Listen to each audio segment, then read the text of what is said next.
한 백성들의 가슴 속에 하나님의 말씀이 아름다운 씨앗이 되게 하셔서 30배, 60배, 100배가 결실로 나타나게 하여 주옵소서. 말씀을 전하실 목사님에게 말씀의 은사와 능력과 하나님의 깊은 감동하심이 있어서 우리가 주의 말씀 앞에서 우리 마음을 새롭게 하고 은혜 받고 힘을 얻어 이 한 주간을 승리케 하여 주옵소서. 예수님 이름으로 감사하며 기도드렸습니다. 아멘. 하나님 말씀은 요한복음 10장 7절로 18절 말씀인데요. 교독할 수 있도록 하겠습니다. 요한복음 10장 7절부터 18절까지 교독할 수 있겠습니다. 그러므로 예수께서 다시 이르시되 내가 진실로 진실로 너희에게 말하노니 나는 양의 문이라.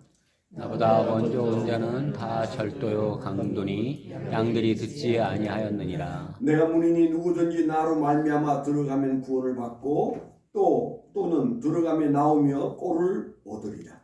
도둑이 오는 것은 도둑질을 하고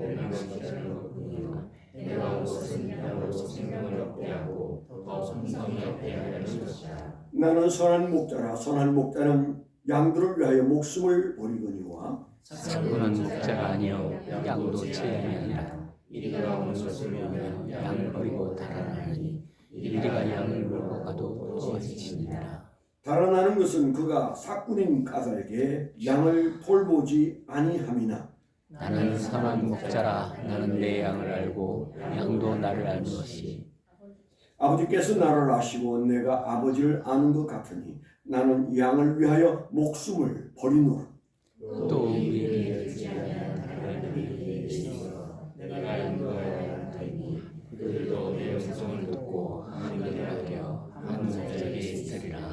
내가 내 목숨을 버리는 것은 그것을 내가 다시 얻기 위함이니 이로 말미암아 아버지께서 나를 사랑하시느니라. 내게 있는 것이 아니라 내가 스스로 버리노라. 나는 버릴 권세도 있고 다시 얻을 권세도 있으니 이 계명은 내 아버지께서 바라노라 하시니라. 아멘. 오늘 우리 김호남 담임 목사님 말씀 선포하실 때 난 선한 목자라 라는 제목으로 말씀을 전해 주시겠습니다.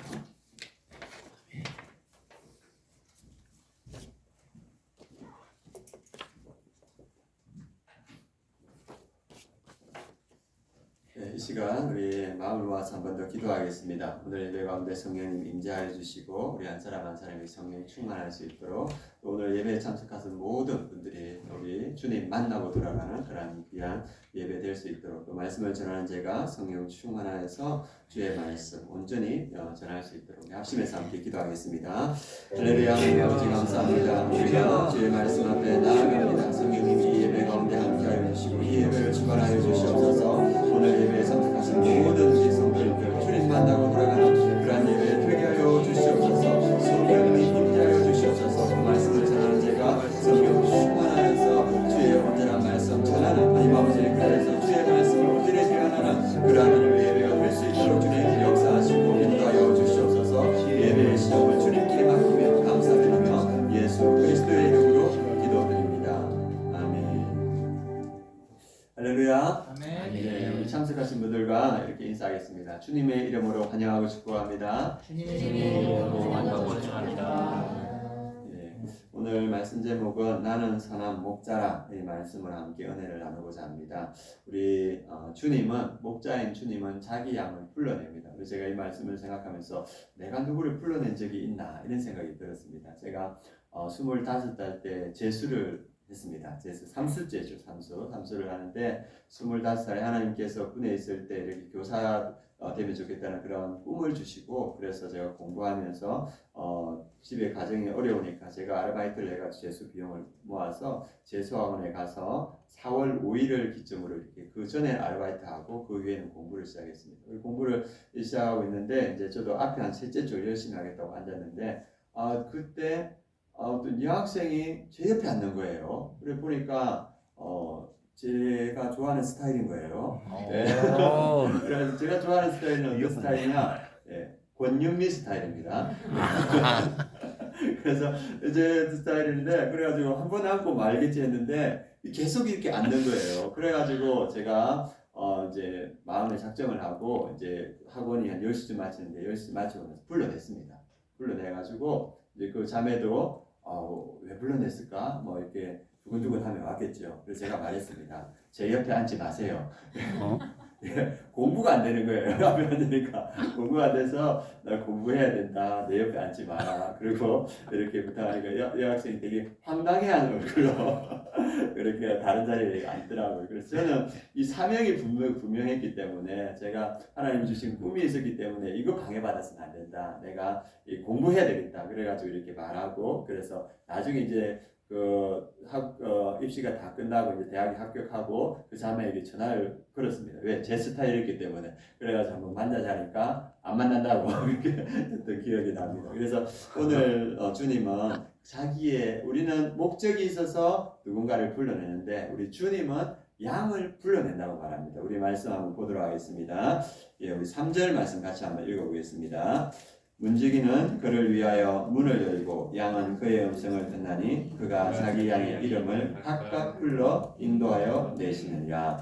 우리 선한 목자이신 우리 예수님은 양을 불러내는데 어떻게 불러내냐? 양의 이름을 각각 불러내어 인도하니라. 뭉퉁이를 이렇게 불러내는 것이 아니고 양 한 마리 한 마리 한 마리 이름을 부르면서 불러낸다 말합니다. 우리 하나님도 이름을 부르시는 분입니다. 아담이 죄를 짓고 그가 하나님이 두려워서 숨어 있을 때 아담아 내가 어디 있느냐 하면서 아담의 이름을 부르십니다. 그리고 그가 죄로 인하여서 부끄러워하고 두려워할 때 가죽 옷을 입히셔서 그의 부끄러움을 가리시고 그리고 그의 후손을 통하여서 구원의 길을 열어주시는 모습을 보여주고 있습니다. 그리고 하나님은 아브라함을 부릅니다. 갈대아 우르에서 우상 숭배에 쩔어있던 그 가문에서 아브라함을 부르셔서 믿음의 조상이 되게 합니다. 그리고 그가 그의 아들 이삭을 번제로 드리려 할 때 하나님께서 부르시죠. 아브라함아 아브라함아 하면서 그리고 내 손을 멈춰라 하고 이 준비된 양을 번제로 드리게 하고 그를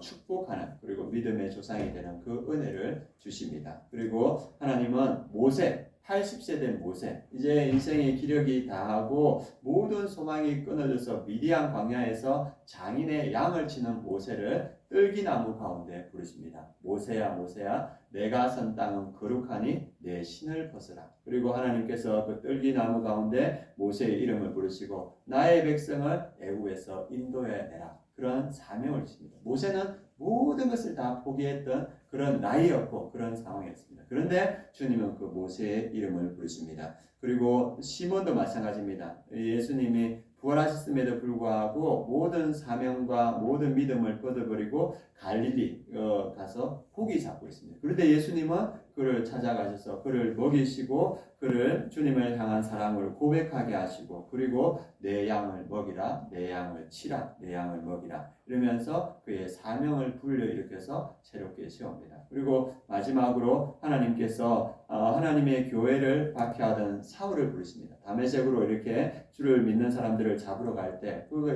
예수님께서 그 사울을 사울아 사울아 네가 왜 나를 핍박하느냐 누이십니까 했을 때 내가 핍박하는 예수다 하면서 그 사울을 부르셔서 그를 새롭게 하시고 그에게 사명을 불러주시는 모습을 봅니다. 오늘 말씀은 뭐라 되어 있습니까? 그가 자기 양의 이름을 각각 불러내어 인도하시느니라 이렇게 말하고 있습니다. 그래서 우리 하나님께서는 우리를 불러내셨습니다. 저도 군에서 뭣도 모르고 이동면 가니까 이 군에 가보니까 어떤 명문대 나오든 어떤 직업을 갖든지 이등병 되니까 다 어리버리 하더라고요. 어리버리 하고 있는데 병장 고참이 제 이름을 부르더라고요. 김현함 이병 나하고 같이 교회 가자. 그래서 제가 친구 초청잔치에 몇 번 갔다 해서 기독교란에 그 종교란에 기독교 썼는데 이 병장 고참이 김현함 이병 그거 보고 나하고 교회 가자. 그래가지고 그 음성 듣고 따라갔던 그 교회가 지금의 저의 믿음을 인도해 있습니다. 한 번의 이름 부름, 그 부름이 이관원 고참이라는 그 고참을 통해서 불렀지만은 저는 하나님의 부름이라 생각합니다. 여러분들도 다 마찬가지일 겁니다. 하나님이 여러분의 이름을 부르신 줄 믿습니다. 여러분들의 이름을 불러서 이 자리에 앉히시고 또 하나님께서 다양한 모습으로 여러분들에게 사명을 맡겨주신 줄 믿습니다. 지금 이제 제가 목장 신방을 하고 있습니다. 저희 아내하고 하고 있는데 목장 신방에 가서 이제 같이 찬양하는데 저도 모르게 눈물이 나더라고요. 눈물이 나면서 하나님께서 이 목장에 은혜를 주셨구나 그런 마음의 깨달음이 있었고 또 죄인된 우리를 불러주셔서 이렇게 사랑으로 한 목장 되게 해줬다는 그 감격이 저한테 있었던 것 같습니다. 그리고 이렇게 목장 모임을 하니까 너무 즐거운 거예요. 그냥 얼굴 봤을 때는 모르는데 한마디 한마디 말을 들으니까 이분이 이런 사람이구나 이분이 이런 사람이라면서 참 즐거운 시간이었습니다. 그래서 제가 생각할 때 우리 목자들도 주님께서 부른 줄 믿습니다. 우리 목자들, 목녀들 주님께서 부르셨습니다.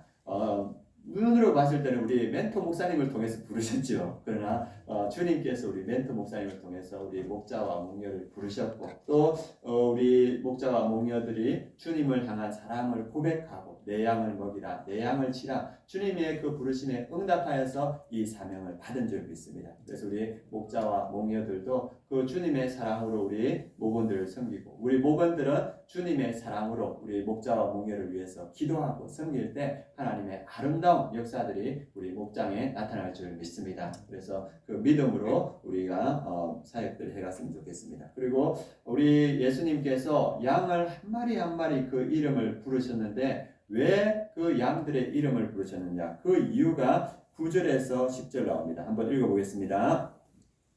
내가 문이니 같이 읽겠습니다. 내가 문이니 누구든지 나로 말미암아 들어가면 구원을 받고 너는 들어가면 너를 얻으리라. 도둑이 온 것은 죽이라고 죽이고 멸망시키는 그 이유로 내가 온 것은 양으로 생명을 얻게 하고 더 풍성히 얻게 하려는 것이라.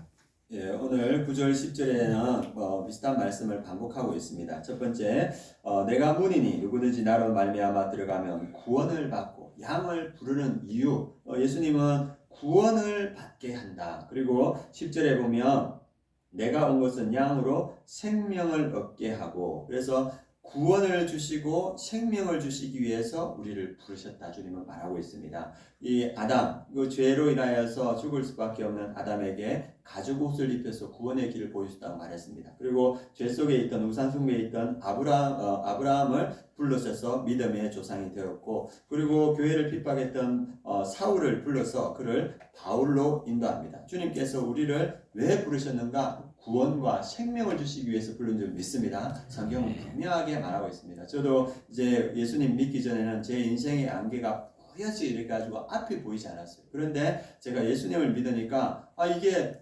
청명해지는 거예요. 그래서 예수님 안에 은혜가 있다는 것을 알고 그분이 보여주시는 길을 따라갔습니다. 그래서 예수님께서 우리에게 하시는 말씀은 뭐냐면 내가 길이요 진리요 생명이 나여 말미암지 않고는 아버지께로 올 자가 없느니라 말합니다. 우리가 하나님께로 나아갈 수 있는 길, 영원한 생명을 얻는 길, 그리고 천국에 이르는 길은 예수님이라 그렇게 말합니다. 우리가 인생을 살아갈 때 우리가 어느 길로 가야 될지 모릅니다. 그런데 누가 길이 됩니까? 예수님이 길입니다. 그래서 우리의 어떤 직업적인 일들이나 우리 자녀들의 일들이나 우리가 알지 못하지만 우리가 예수님 따라가면 인생의 그 길을 인도하여 주시는 줄 믿습니다. 제가 22살 때 예수님 믿고 저도 어떤 생각이 들었냐면 우리 아버지는 믿을 만한 분이 못 된다 이런 생각이 들었습니다. 왜냐하면 제가 대학교에 물리치료학과 갔었는데 합격을 했는데 아버지에게 그 정신증을 내니까 아버지가 그렇게 말하더라고. 내가 보내줄게. 그런데 네가 대학교 들어가면 우리 집이 간장으로 밥 먹는다는 거 알아둬라. 이렇게 얘기하시더라고요.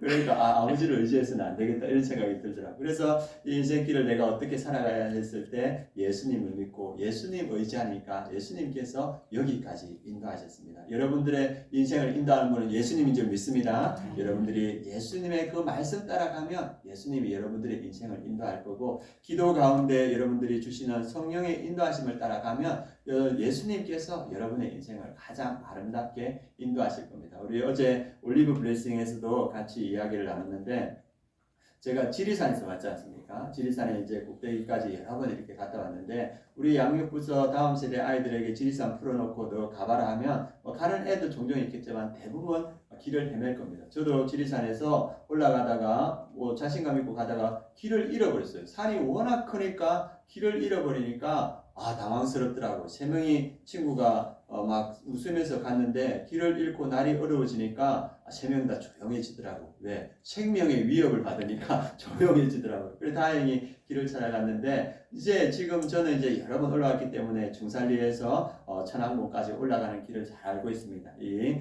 칼바위를 지나서 로터리 산장을 지나서 한 얼마나 걸리냐 하면 중산리에서 천왕봉까지 한 6시간 정도 걸리거든요. 그 시간들을 이렇게 오르내리는 길입니다. 그런데 우리 아이들이 자기들은 길을 모르지만 저를 따라가면 갈 수가 있는 거예요. 갔다가 안전하게 내려올 수 있습니다. 그리고 마찬가지로 예수님께서 길이라 하셨습니다. 인생의 길이고 천국에 가는 길입니다. 도마가 말합니다. 예수님 가신다는데 우리가 어떻게 그 길, 천국 가는 길을 알 수 있겠습니까? 했을 때 예수님께서 뭐냐면 너는 그 길을 알고 있다. 그런데 도마는 모르지 않습니까? 그럴 때 예수님께서 하시는 말씀이 내가 길이요 진리요 생명이라 말합니다. 예수님 따라가면 그 천국 가는 길을 잘 알기 때문에 우리가 천국까지 이룰 수 있습니다. 그래서 예수님께서 우리에게 이름을 불러서 이곳에 보내주신 이유는 우리에게 구원과 생명을 주시기 위해서 우리를 부르셨다. 오늘 말씀은 그렇게 말하고 있습니다. 그리고 예수님께서 우리의 부르신 이유를 9절 10절 한 번 더 읽어보도록 하겠습니다.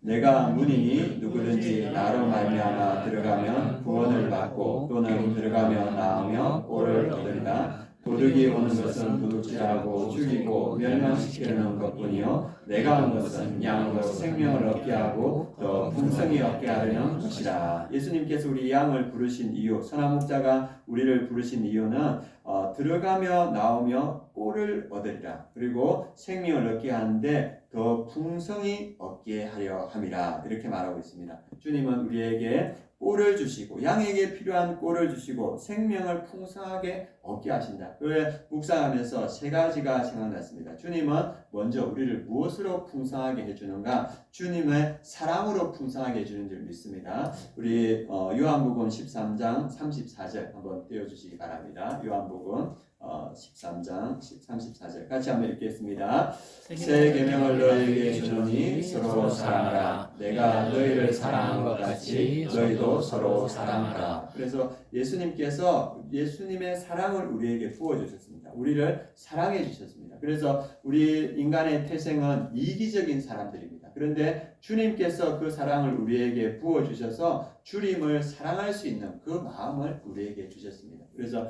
저도 믿음을 가지고 나서 가장 기쁜 게 조금 전에도 주님을 향한 찬양을 할 때 제 안에서 주님을 향한 그 사랑이 드러나는 것, 나타나는 것. 그걸 통해서 주님의 사랑이 저에게 부어졌다는 것을 알게 되고 또 하나 제가 깨닫는 것은 뭐냐면 제가 참 이기적인데 다른 사람을 사랑하는 사람이 되었다는 겁니다. 제가 아내하고 이렇게 데이트할 때 아내는 큰 교회 전도사였고 저는 신대원 학생 전도사, 개척교회 전도사였는데 우리 가서 식당을 가면 아내가 돈을 많이 냈는데 맛있는 걸 시켜놓고 막 먹다 보면 어떤 현상이 발견하냐면 맛있는 것들이 제 앞으로 다 와 있는 거예요. 그래가지고 그걸 막 정신없이 먹다 보면 아내는 저를 멀끄러미 쳐다보고 있는 거예요. 그러니까 제가 이게 맛있는 거 있으면 아내한테 먼저 줘야 되는데 그냥 정신없이 먹고 있는 모습을 보고 참 내가 이기적이다 이런 생각이 들었습니다. 그런데 지금은 부족하나마 제가 아내를 위해서 배려하고 있고 또 주님께서 저에게 어떤 은혜를 주셨나 하면 성도님들을 사랑하는 그런 은혜를 주셨습니다. 그래서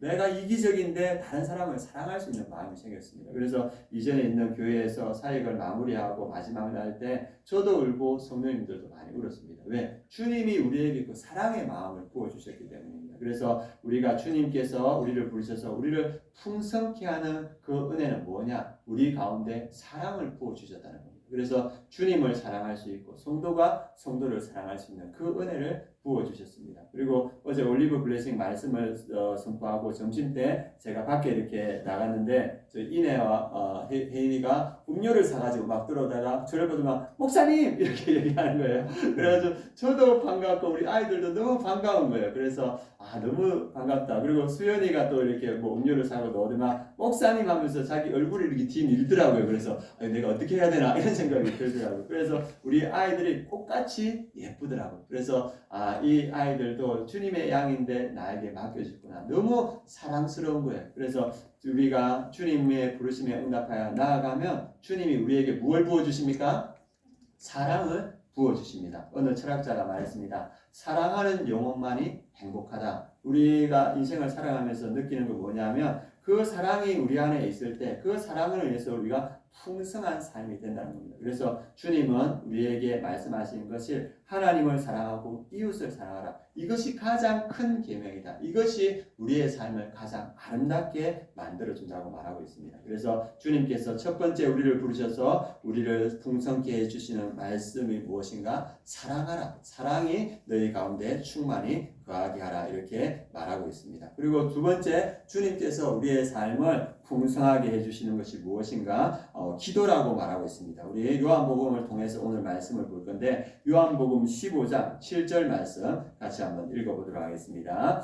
너희가 내 안에 거하고 내 말이 너희 안에 거하면 무엇이든지 원하는 대로 구하라. 그러하면 이루리라. 예수님께서 이 죽기 직전 6월절 밤에 제자들에게 거듭 말하는 게 뭐냐면 기도하라고 말씀합니다. 기도를 통해서 하나님은 우리의 삶을 풍성하게 이렇게 말해준다고 이렇게 말하고 있습니다. 그래서 우리가 주님 안에 있을 때 우리가 기도할 때 하나님께서는 그 기도를 통해서 많은 열매를 맺게 하시고 또 그 많은 열매를 통해서 하나님께서 영광 받으신다 말하고 우리가 그의 제자임이 나타난다고 말하고 있습니다. 주님이 우리를 부르신 이유 기도를 통해서 풍성한 삶을 얻게 하신다 이렇게 말하고 있습니다. 에베소서 3장에서도 20절 말씀 이렇게 말하고 있습니다. 같이 한번 보도록 하겠습니다. 에베소서 3장 20절 같이 읽겠습니다. 우리 가운데서 역사하시는 계획대로 우리가 구하거나 생각하는 모든 것에 더 넘치도록 능히 하실 이에게 우리가 구하거나 생각하는 것에 그것보다 훨씬 더 넘치게 하나님께서 역사하신다는 겁니다. 우리가 기도합니다. 그런데 우리가 기도하는 것보다 하나님은 더 넘치게 역사하셔서 우리의 삶을 풍성케 한다고 말하고 있습니다. 제가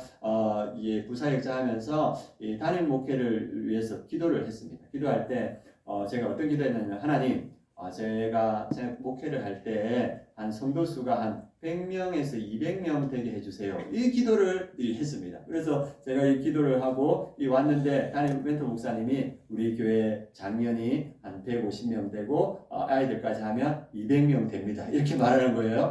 야, 이 기도대로 되는구나. 그래 어떤 마음이 드냐면 내 믿음이 약했다. 한 500에서 1000명 이렇게 기도해야 되는데 내가 믿음이 약해서 100에서 200을 했구나. 그래서 주님은 우리 기도대로 역사하는 줄 믿습니다. 그리고 기도보다 더 넘치게 역사한다고 합니다. 그래서 제가 우리 담임 멘토 목사님하고 지방에 갔었고 또 지교회 목사님들하고 이렇게 교제를 했습니다. 그러니까 가보니까 우리 지방의 목사님들도 지교회 목사님들도 너무 우리 멘토 목사님을 존경하는 거예요. 그리고 저도 첫날 우리 멘토 목사님과 한 20분 30분 대화하는 가운데 이분에게 배웠으면 좋겠다 이런 마음이 드는 거예요. 그래서 저는 생각도 못했는데 이 교회에 왔는데 멘토 목사님과 제가 딱 묶여가지고 어떻게 하든 3년을 이렇게 가르침을 받게 됐습니다. 싫어도 좋아도 3년을 이렇게 하고 그 뒤에도 받게 되고 하나님이 그렇게 맺어주신 거예요. 그리고 와보니까 또 우리 훌륭한 부사역자분들이 계시더라고요. 그래서 퇴근 시간 지나도 퇴근하지 않고 사역하시는 우리 부사역자들 가라 해도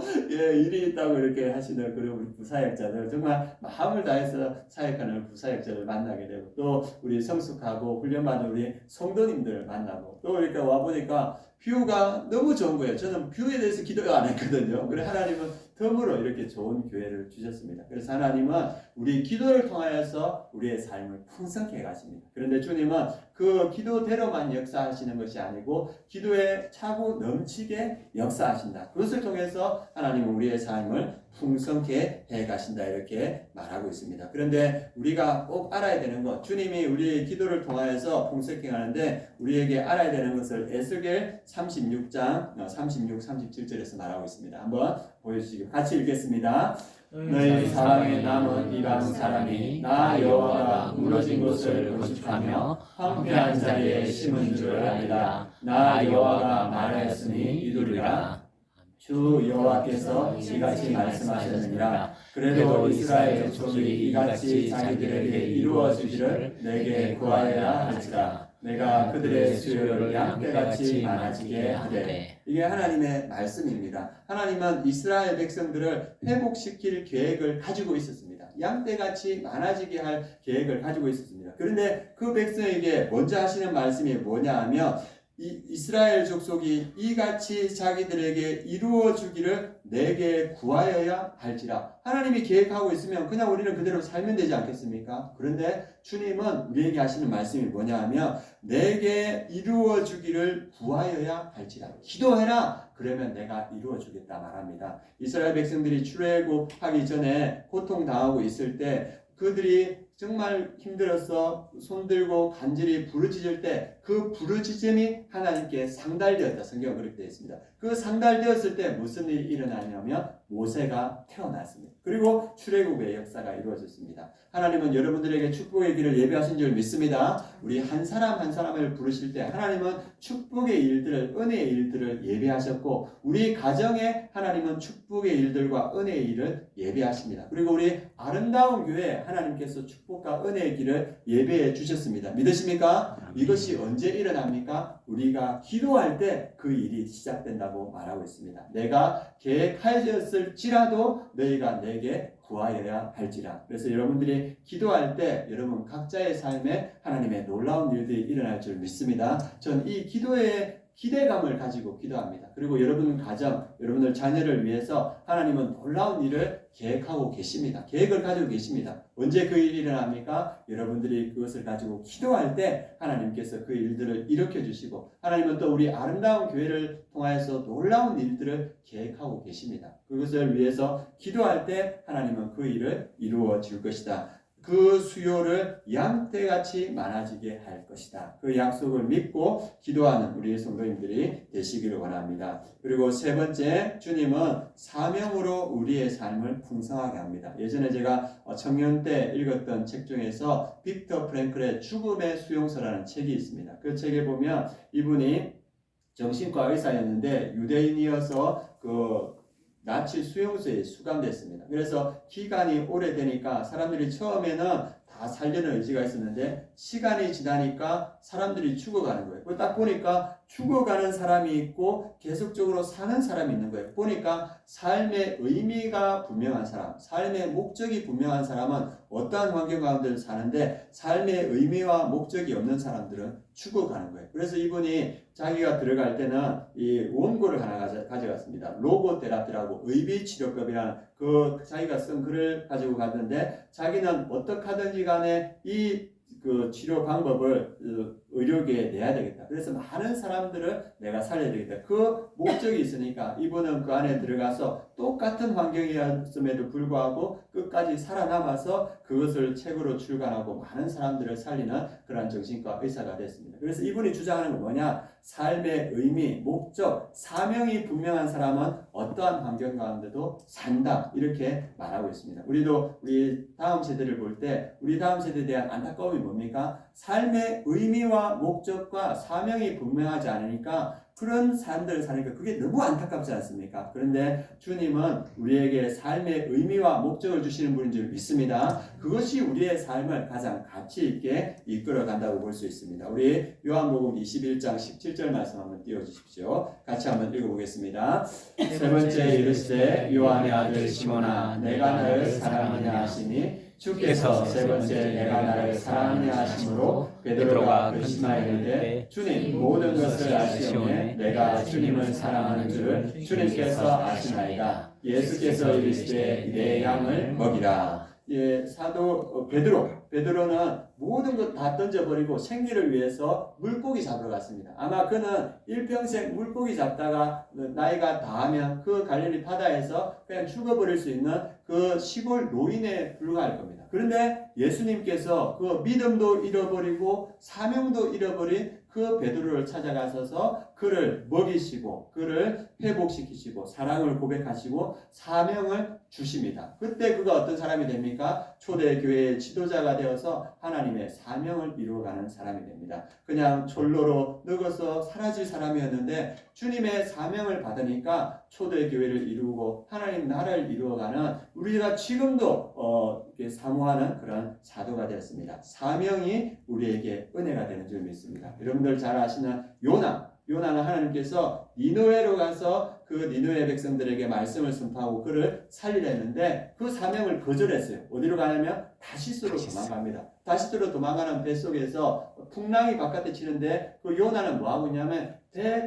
가장 밑에 들어가서 잠에 취해 있습니다. 밖에서는 사람들이 죽느냐 살느냐는 그런 상황 가운데 있는데 우리가 사명을 뿌리치고 가면 어쩌면 가장 깊은 곳에 침잠하게 될 수도 있다는 것을 그 요나서는 보여주고 있습니다. 그래서 사명이 우리의 삶을 가장 풍성하고 가장 아름답게 만드는 그러한 길이다. 그래서 주님은 그 부르신 자들에게 사명을 맡깁니다. 아브라함에게 그 우상숭배하는 아브라함에게 믿음의 조상이 되는 사명을 맡기시고 그리고 촐로였던 늙어가는 그 모세에게 이스라엘 백성을 출애굽시키는 사명을 맡기십니다. 그리고 조금 전에 말했던 베드로에게 그 양을 치고 먹이는 사명을 맡기시고 사울에게 세계 열방을 전도하는 그 사명을 맡기십니다. 이들은 그냥 이름 없이 사라질 수 없는 밖에 없는 그런 사람이었지만 사명이 주어질 때 그 삶이 가장 빛나는 삶이 된 줄 믿습니다.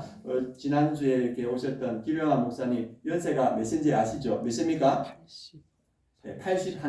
우리나라로 81입니다. 그분이 81인데 저도 나이 보고 81인데 나오셔가지고 이렇게 미국 여행 왔다 갔다 이렇게 하시고 그리고 76세 때 교회를 개척하셔서 하고 있는 거예요. 76세 때 그래 교회를 개척하시고 그래 우리가 봤을 때 이분은 아마 쓰러질 때까지 주의 일을 하실 것 같아요. 오늘 아침에도 저한테 카톡을 보내서 목사님 담대하게 선포하세요 이렇게 얘기하는 거예요. 그래서 저한테 쪼는 마음이 있었거든요. 근데 그쪽에서 연락해서 그래서 사람을 세우고 80이신데도 불구하고 하나님의 일을 해 나갑니다. 그리고 우리 멘토 목사님 73세인데 정정하지 않습니까? 제가 봤을 때 우리 멘토 목사님 한 80세 넘어서까지 이 정정한 일을 해 나갈 줄 믿습니다.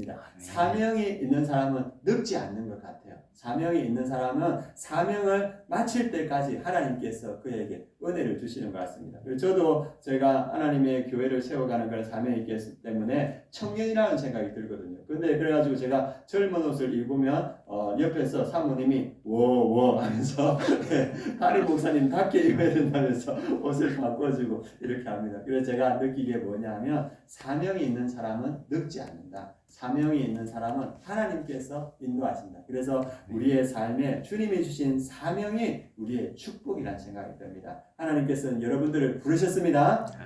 그리고 하나님께서는 여러분에게 그 은혜의 사명을 맡겨주셨습니다. 그 은혜의 사명을 감당하는 우리 모든 성도님들 되길 원합니다. 우리 장로님들 새벽마다 나오셔서 기도의 자리를 지킵니다. 참 대단한 생각이 듭니다. 그래서 새벽마다 나오셔서 우리 장로님들께서 그 기도의 사명을 감당해 주시고 어제는 또 이명무 장로님하고 한의정 장로님하고 또 한경종 집사님하고 금요일날 오셔서 이게 교회 간판을 다 이렇게 하셨습니다. 그래서 간판을 다 하셨는데 두 분 장로님이 아침부터 이렇게 오셔가지고 오후 늦게까지 간판 작업 다 할 때 그분이 교통 안내하시고 이렇게 하셨거든요. 그래서 그거 보면서 참 대단하시다 하는 생각이 들고 사명을 감당하시는 분이 청춘이다 하는 생각이 들었습니다. 그래서 우리 성도님들 사명이 짐이 아니고 축복이라는 걸 기억하시고 주님께서 우리에게 사명을 맡기실 때 그 사명을 감당해가는 우리 성도님들 되시길 원합니다. 마지막으로 우리 함께 나눌 때 하나님께서 우리를 예수 그리스도를 통해서 불러주셨는데 왜 그렇게 하셨는가 마지막으로 한번 보도록 하겠습니다. 우리 11절 말씀 같이 한번 읽어보도록 하겠습니다.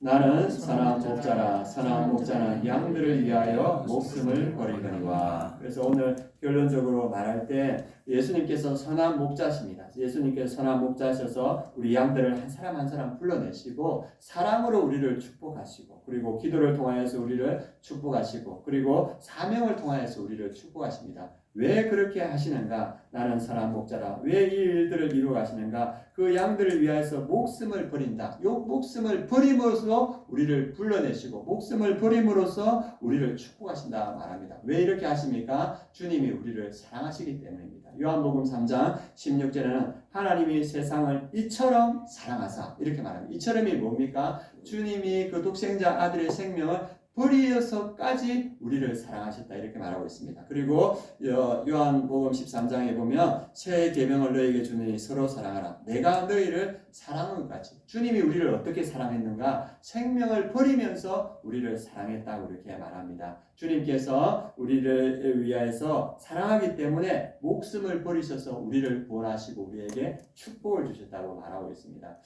예전에 그 경기중앙침례교회 목사님 안도현 목사님이 있는데 그분이 어렸을 때 경험했던 이야기를 해주시는 걸 들었습니다. 예전에는 비료가 많이 없기 때문에 그 퇴비 거름을 만들 때 논에 큰 구덩이를 파고 거기에 분뇨를 모았습니다. 어떨 때는 그 구덩이가 얼마나 크냐 하면 어른 키보다도 클 때가 있었습니다. 그래서 거기에다가 분뇨 이렇게 집집마다 이 분뇨를 다 놔두고 농목이 되면 그걸 퍼가지고 거름으로 이렇게 썼거든요. 근데 초등학교 들어가기 전에 그 조그만 아이들이 그 주위에 놀다가 바람이 흙먼지가 불면 그 분뇨 그 구덩이가 위에 싹 덮이니까 그 분뇨통이 있는지 모르고 놀다가 거기 한 아이가 빠져버렸어요. 그러니까 어른 키보다 높은데 그 분뇨가 있는데 쭉 빠지니까 늪처럼 아이가 이렇게 빠지더라고요. 그러니까 아이들이 어떻게 할지 못하니까 한 명이 이 빠진 아이의 엄마를 쫓아갔습니다. 그래가지고 하지마리 하고 이렇게 부르니까 그 아이 엄마 현범이 엄마가 무슨 일이 있는 줄 알고 그래 어디냐 하니까 이야기하니까 그 분뇨 구덩이에 있는데 달려오는데 엄마가 너무 급하니까 앞섭이 풀어 헤친지도 모르고 막 달려오는 거예요. 그리고 달려오기 전에 하면서 하는데 애가 그 분뇨통에 들어가지고 어른 키보다 높으니까 뭐 후적거리면서 이렇게 막 있는데 빠져 들어가니까 엄마가 이것저것 가리지 않고 거기 뛰어드는 거예요. 뛰어들어가지고 그 엄마도 후적거리면서 그 아이를 끄집어내는 겁니다. 그러니까 엄마도 이 분뇨로 다 뒤집어 쓰고 아이도 뒤집어 썼는데 아이가 놀래가지고 얼굴이 파래지면서 경기가 일어나는 거예요. 그 아이를 안고 엄마가 집으로 달려가서 그 아이를 수도가에서 이렇게 씻기는 거예요. 그 아이의 분뇨가 이렇게 다 돼 있는데 아이가 얼굴이 파래지니까 엄마가 입술을 부비면서 괜찮다. 엄마가 있으니까 괜찮다 하면서 아이는 울고 있고 그리고 그 아이를 씻기고 있는데 옆에 있던 도엽이는 이 집에 김치하고 고구마가 아주 맛있었대요. 근데 속으로 나 이 집에 다시는 안 온다. 더러워서 안 온다. 이런 생각이 들었대 이 아이는. 그런데 엄마는 그 똥오줌이 다 묻어있는 그 아들에게 계속 연신 입을 맞추면서 엄마가 있으니까 괜찮다 하면서 그 아이를 씻기고 이렇게 아이들 옷을 입히는 모습을 자기가 기억한다면서 이야기해 준 걸 들었습니다. 엄마가 왜 그 분뇨통으로 그 구덩이 엄마도 위험할 수 있는 곳에 뛰어들었습니까? 그 아들을 사랑하기 때문에 자기 생명보다 더 사랑하는 그 아들이 그 안에서 분뇨통에서 죽어가고 있으니까 엄마는 가릴 여지가 없네요. 그 안에 뛰어들고 그리고 엄마도 똑같이 이렇게 분뇨가 다 묻었는데 그것을 생각지 못하는 이유가 뭡니까? 아들이 경기로 죽어가니까 아들 먼저 살려야 되니까 엄마는 이것저것 생각할 겨를이 없는 거예요. 마찬가지입니다. 우리가 죄악 가운데 있을 때 예수 그리스도가 이 세상에 뛰어드셨어요. 그리고 가장 낮은 말구유에서 예수님이 태어나셨습니다. 왜 그렇습니까? 우리를 사랑하시기 때문에 우리를 더럽자 하지 않으시고 그분께서 우리를 살릴 수 있는 한 가지 방법 십자가에서 죽을 수밖에 없는 그 방법을 마다하지 않으시고 그 십자가에 올라가셨습니다. 왜입니까? 우리를 살려야 되기 때문에. 그래서 이 사순절 기간 주님께서 우리에게 하시는 말씀 뭡니까? 나는 선한 목자라. 선한 목자는 양을 위하여 생명을 버리거니와. 왜 생명을 버렸습니까? 우리를 사랑하기 때문에 그분께서 이것저것 가리지 않으시고 이 땅에 오셨고 그리고 우리를 살릴 수 있는 유일한 방법 십자가 위에서 그분이 죽으셨습니다. 그래서 이 사순절에 주님께서 우리에게 하시는 말씀 내가 너를 사랑한다. 주님께서 이 사순절에 우리에게 그렇게 말씀하고 계십니다. 그래서 우리 이 사순절 기간 동안 그 사랑 가운데 더 깊이 나아가시고 우리를 사랑하시는 그 예수님을 더 깊이 만나는 이 사순절 되시기 바랍니다. 이 시간 기도하겠습니다. 우리를 사랑하셔서 우리를 불러주시고 또 우리에게 생명, 영원한 생명을 주시고 또 우리를 그 은혜 가운데 사명을 맡겨주시고 그 사랑으로 풍성케 하시고 그 우리를 사랑하시는 주님을 더욱더 사랑하는 이 사순절 기간, 그 사랑의 주님을 만나는 사순절 기간 되게 하여 주옵소서. 우리 합심해서 함께 기도하겠습니다. 할렐루야. 하나님 아버지 감사합니다. 우리를 사랑하셔서 이 땅에 오셨고 우리를 살리기 위하여서 십자가에 죽으신 그 예수 그리스도를 이 사순절 기간 더 깊이 만나는 그러한 귀한 시간 될 수 있도록 주님 역사하여 주시옵소서. 사랑으로 우리를 충만케 하시고 기도 가운데 우리에게 풍성한 삶을 주시고 우리에게 사명을 맡겨주신 주님, 그 사랑이 절절히 흘러넘치는 이 사순절 되게 하시고 그 사랑으로 더욱더 온전히 세워지는 우리 모든 성도들 될 수 있도록 주님께서 역사하시고 인도하여 주시옵소서. 예수님 이름으로 기도